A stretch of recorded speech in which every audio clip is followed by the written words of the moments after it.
Быйыл Баткенде кыш жеңил. Өзүңүздөр билгендей, облус аймактарында дээрлик кар жок, мындан улам кышкы эс алуу дагы жок. Бирок биз Айдаркен шаарына жакын аймакта кышкы эс алуу жай иштеп жаткандыгын уктук. Андыктан командабыз менен тоолуу аймакка сапар алдык. Анда алдыдагы мүнөттөрдө биз менен чогуу болуңуздар. Кызыктардын баары алдыда. Кеттик анда.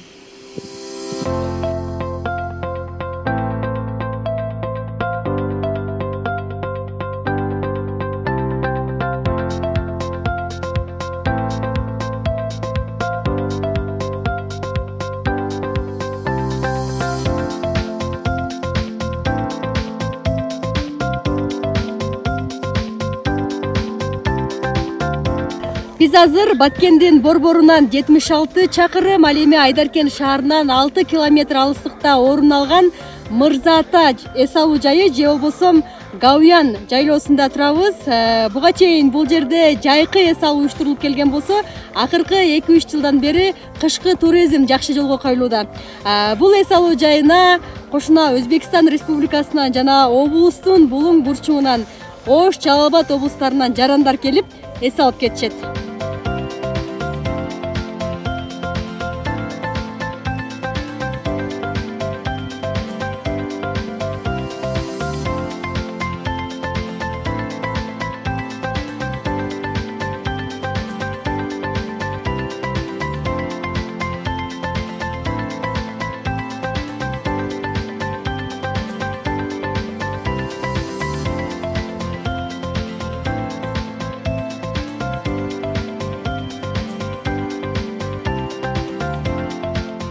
Bergen oblasından tuğançılap geldik. Mana ol ejem bolot. Uşular arkalı birinci jolu uşul karga geldik. Bizde emi kar jok, mana hazır dem alıp tabiat taza, havası ıray jaktı, karlar, askaz olur. Bizge öte jaktı. Tuğandarыңызды көрүп да сүрөт. Tuğandardı gördük, mana jaştardı gördük. Bardыңarga тынчтык, amandыk kalaybız. Kırgı jurtu zaman bolsun, bar bolsun, bay bolsun. Eki elde ortasında ынтымакчылык bolsun, dostluk bolsun.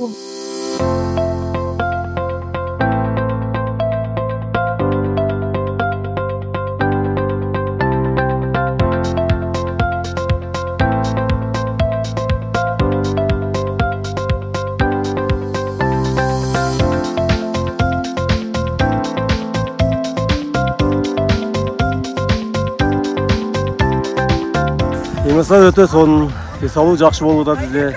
Биз Кызылкая шаарынан келдик. Ата келип эс алып кетейик деп келгенбизге. Кимдер менен келдиңиз? Ушу досторум менен келдим, классташтарым менен. Ойноп жүрүбүз. Биринчи жолу келип атасыздарбы? Бул жерге биринчи жолу келишибиз. Негизи кандай экен? Өтө жакшы. Men семьям менен, бала чакам менен келдим, Кызылкаядан келдик. Жакшы сонун эс алуу. Биринчи рет келип атасыздарбы? Ооба, биринчи рет. Бул жердеги шарттардан эмнеси жакты? Шарттар жакшы, бардыгы эле шарттары жакшы. Сонун. Погода сонун, природа. Эс алган эң жакшы да таза аба. Биздин өзүбүздүн Кыргызстан сонун да.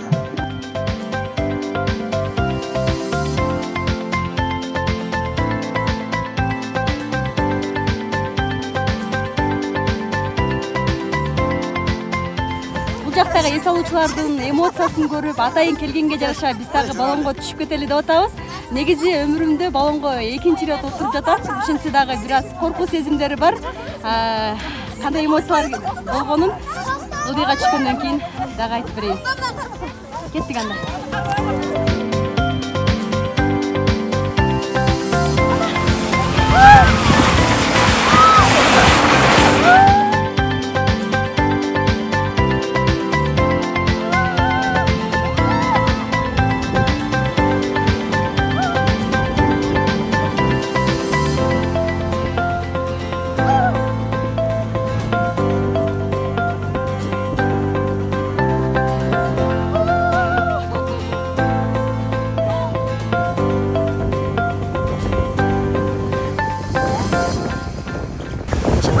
Коркуу сезими сонун эмоцияга айланат экен. Кадимкидей бир ичтеги кандай дейбиз, бук дейбизби, аны мындай чыгарып салууга болот. Сонун өзүнчө эле бир адреналин болду.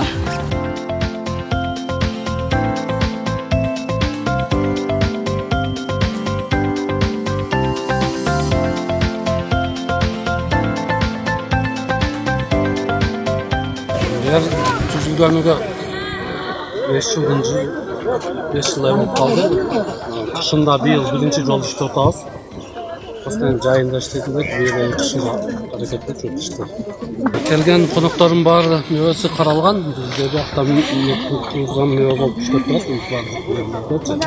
Анан иштеген адамыбыз 10дон ашык адам иштейт, кышында. Жайында 20 жакын адам иштейбиз.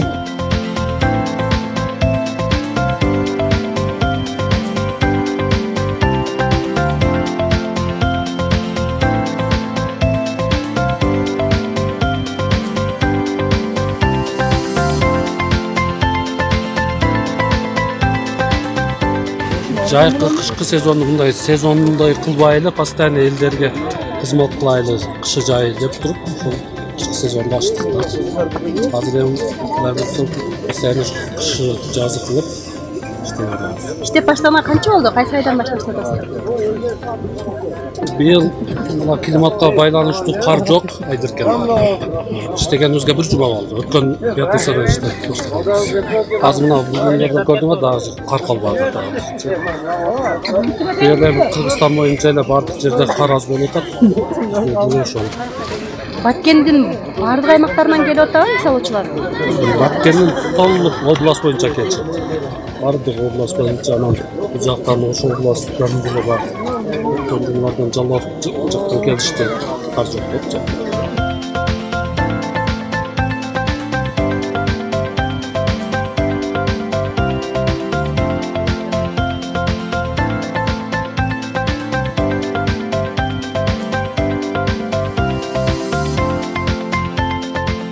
Жерге келген эсалуучу балонду ушул жерден алат. Биз 40 балон иштетебиз, ушул жерде. Бу жерде 5 бала иштейбиз. Үчөө бул жакка карайт, астыда бирөө карайт. Булар демек коопсуздук үчүн карайбы? Ооба, коопсуздук үчүн карайт. Могу жерде контролдор лазым.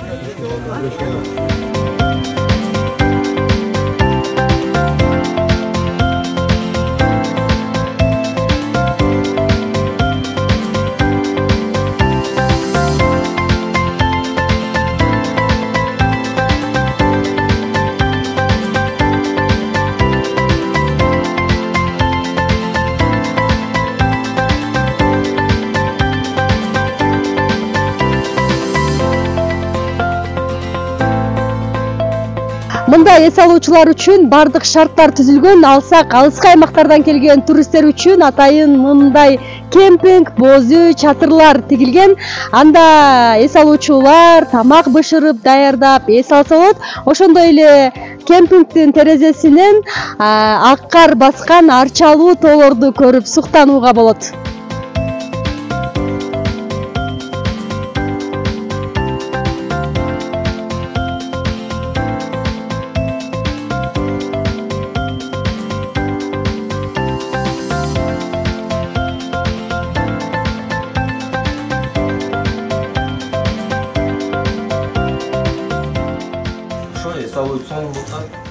Чай içtiğimiz kuşlar jet, ketta jet, tayıp, atlar var iken sonunda var жоқ арзан, доступный, келип чай içip, ойноп, күлүп кетиңиздер. Мен Өзбекстандагы туристик фирмалардын биринде иштеймин. Бул жакка Ферганадан 20 кишини алып келдик. Бул Гавиянга биринчи туристик сапарыбыз. Негизи Кыргызстандын кооз жерлерине көп барабыз. Жазында көлгө, Сары Челекке, Шахимарданга барганбыз. Быйыл Гавиянды тандадык. Анткени бизде кар жок. Бул жакта эс алуу жакшы болуп жатат. Таза аба, шарты жакшы экен. Өзбекстандан көп келип жатышат негизи. Алсак бүгүн эле 100 адам келди.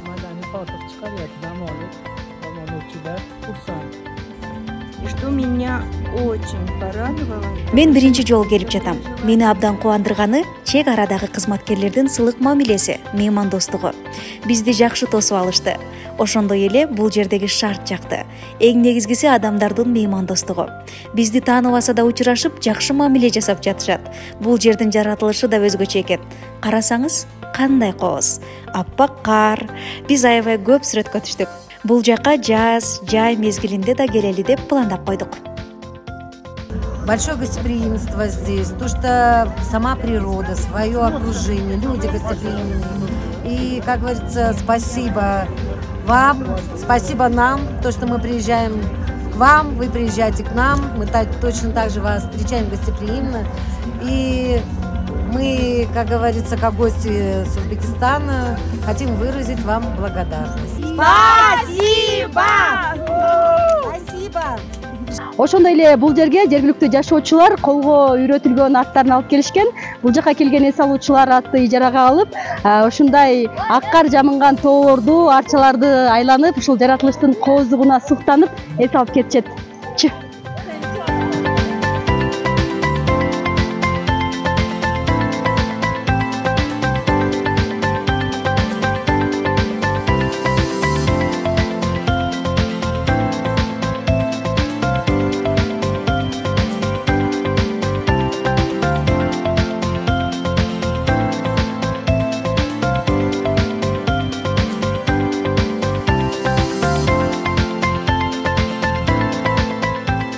Эс алуу жакшы болуп атат. Эмоциялар зор.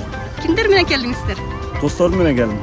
Негизи бул жака биринчи ирет келип атасыздарбы? Биринчи ирет келдим. Шарттары жакшы эле. Бир аз энди ошо тросторду ишке алып койсо, түшүрсө жакшы болот.